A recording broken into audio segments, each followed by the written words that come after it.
एक समय की बात है जब एक परिवार में मनोज, मीना और दो बेटे राजू और मनु रहते थे। एक दिन दोनों भाई खुशी खुशी घर आते हैं।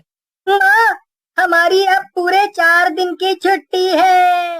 हाँ माँ, अब तो पापा को बोल दो मुझे कहीं घुमा लाए।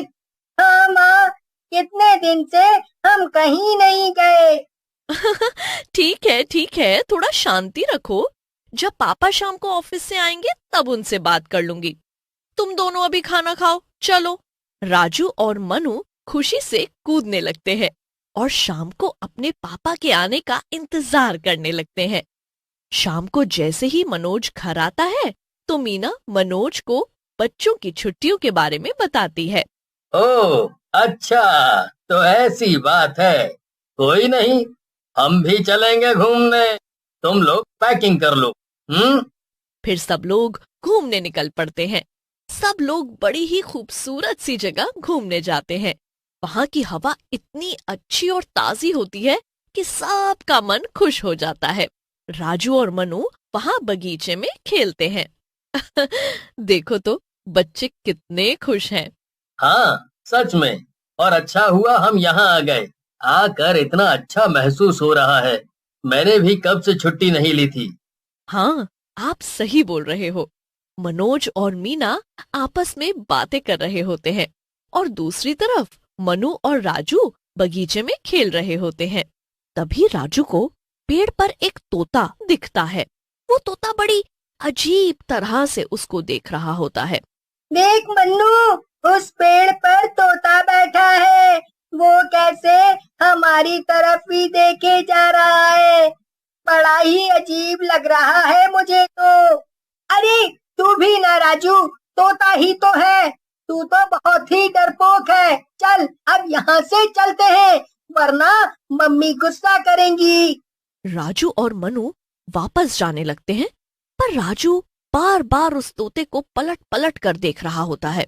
तोता उसे अभी भी घूर रहा होता है। राजू बहुत डर जाता है।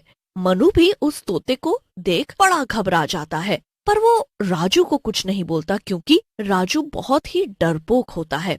उसके बाद वो मम्मी पापा के पास आ जाते हैं और खाना खाकर सोने चले जाते हैं। सब अंदर जाकर आराम करते हैं। मनोज और मीना अपने कमरे में रात को आराम से सो रहे होते हैं और दूसरे कमरे में राजू और मनु सो जाते हैं। जब रात के 12 बज रहे होते हैं तो राजू को एक अजीब सी आवाज सुनाई देती है। राजू उठकर देखता है तो सामने खिड़की पर वही तोता बैठा है और उसे घूर घूर कर देख रहा होता है। राजू तो उसे देखकर एकदम डर ही जाता है।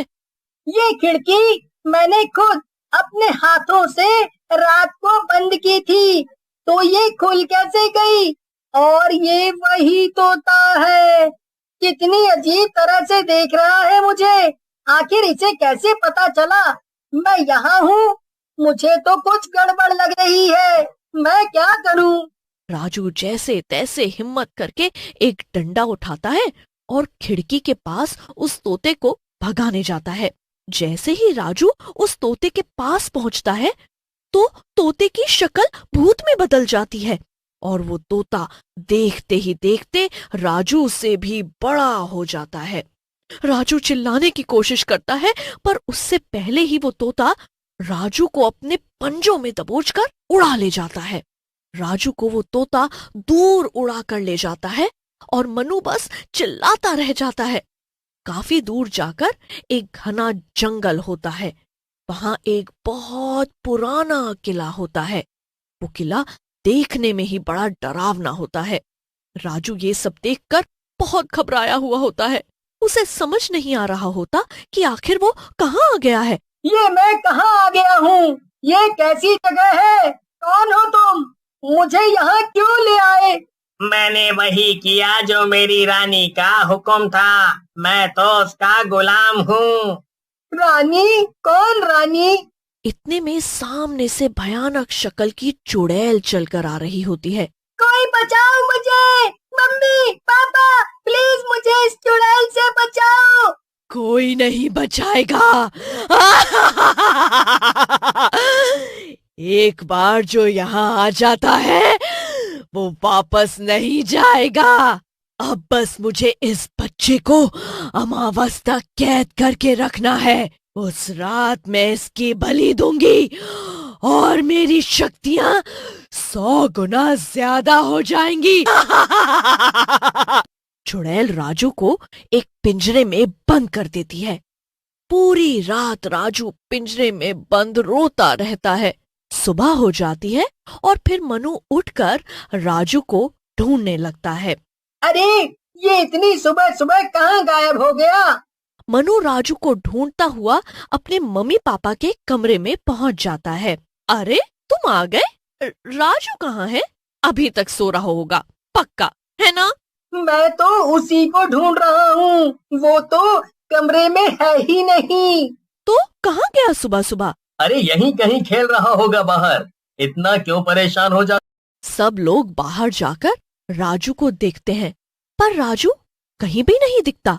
अब सब परेशान हो जाते हैं कि आखिर राजू गया तो गया कहाँ। सब पूरा दिन राजू को हर जगह ढूंढते रहते हैं, पर राजू का कुछ पता नहीं चलता। राजू की माँ तो बहुत बुरी तरह रोना शुरू कर देती है। हाय, मेरा बच्चा कहाँ चला गया? आप प्लीज उसे ढूंढ कर लाओ। अब तो देखो रात हो गई है। वो कहाँ होगा, कैसा होगा, किसके साथ होगा? अकेले तो वो रह भी नहीं सकता और बेचारा भूखा भी होगा।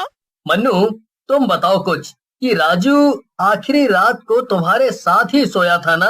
हाँ पापा, मेरे साथ ही सो रहा था।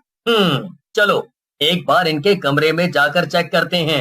सब लोग बच्चों के कमरे में जाकर चेक करते हैं।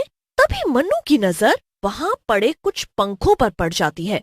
चलो मन्नू, क्या कर रहे हो? ये पंख देख रहा हूँ पापा। पंख? अरे ये तो किसी तोते के पंख हैं। वही तोता तो नहीं? कौन सा तोता? कल जब हम बगीचे में खेल रहे थे तो एक तोता राजू को देखे जा रहा था। बड़ा ही अजीब था वो तोता। फिर हम लोग यहाँ आ गए, पर वो तोता राजू को देखे ही जा रहा था। अब रात को हमने खिड़की दरवाजे अच्छे से बंद रखे थे, पर पता नहीं ये खिड़की किसने खोली और ये पंख यहाँ कैसे आए। तोता? आखिर एक तोता थोड़ी कुछ कर सकता है। पर पापा, वो बहुत ही अजीब तोता था। मैंने राजू के सामने कुछ नहीं बोला क्योंकि वो बहुत ही डरपोक है। सब लोग बड़े परेशान हो जाते हैं और उस तोते को ढूंढने के लिए उस बगीचे में जाते हैं। उनको कहीं भी वो तोता नहीं दिखता, पर उसके पंख इधर उधर पड़े दिखते हैं। पंखों के सहारे वो उस पुराने किले तक पहुंच जाते हैं। तुम दोनों बाहर रहो और मैं अंदर जाकर देखता हूँ। मनोज अंदर जाकर देखता है तो एक चुड़ैल तंत्र विद्या कर रही होती है और एक पिंजरे में राजू सो रहा होता है। मनोज ये देखकर एकदम हक्का बक्का रह जाता है। इतने में वहाँ वो भूतिया तोता भी आ जाता है। रानी साहिबा, आज मेरी कैद का आखिरी दिन है ना? उसके बाद तो तुम मेरे पैर का ये धागा खोल दोगी। कान खोलकर सुन मेरी बात। मैं नहीं काटने वाली तेरा धागा और मैं तुझे जिंदगी भर अपने पास रखूंगी। मेरा कोई कुछ नहीं बिगाड़ सकता। चुड़ैल इतना कहकर अंदर चली जाती है और अपनी तंत्र विद्या शुरू कर देती है। बाहर सब लोग खड़े देखते रहते हैं। पापा, मुझे लगता है कि राजू को बचाने में ये तोता ही है जो हमारी मदद कर सकता है। ये भी अब उस चुड़ैल का दुश्मन बन चुका है। क्यों न हम इससे मदद मांगे? मन्नू सही बोल रहा है। देखो, वैसे भी अमावस की रात हो गई है, हमारे पास वक्त नहीं है, हमें जल्दी कुछ करना होगा। जल्दी से मनोज उस तोते के पास जाता है और उस तोते से मदद मांगता है। प्लीज प्लीज हमारी मदद करो। मेरा बेटा बेकार में उस चुड़ैल के हाथों बलि चढ़ जाएगा। तुम शायद उसे बचा सकते हो, हमारी मदद करो।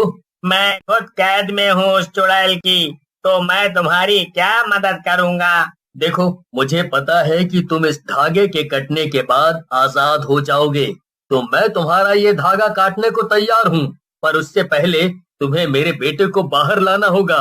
क्या सच में तुम मेरा धागा काट दोगे और मुझे आजाद कर दोगे? उस चुड़ैल की तरह धोखा तो नहीं दोगे ना? नहीं नहीं, बिल्कुल भी नहीं। तुम खुद सोचो, मुझे इन सब से क्या मिलेगा? मुझे बस अपना बेटा सही सलामत मिल जाए, बस, और कुछ नहीं चाहिए मुझे। भूतिया तोता मनोज की बात मान लेता है। अंदर चुड़ैल राजू की बलि चढ़ाने ही वाली होती है कि इतने में भूतिया तोता तेजी से उड़ता हुआ आता है और राजू को अपने पंजों में जकड़कर वहां से फुर्र से उड़ जाता है। चुड़ैल सब देखती रह जाती है और गुस्से में चिल्लाने लगती है, ये तूने क्या किया मूर्ख तोते? मेरी सारी मेहनत मिट्टी में मिला दी तूने।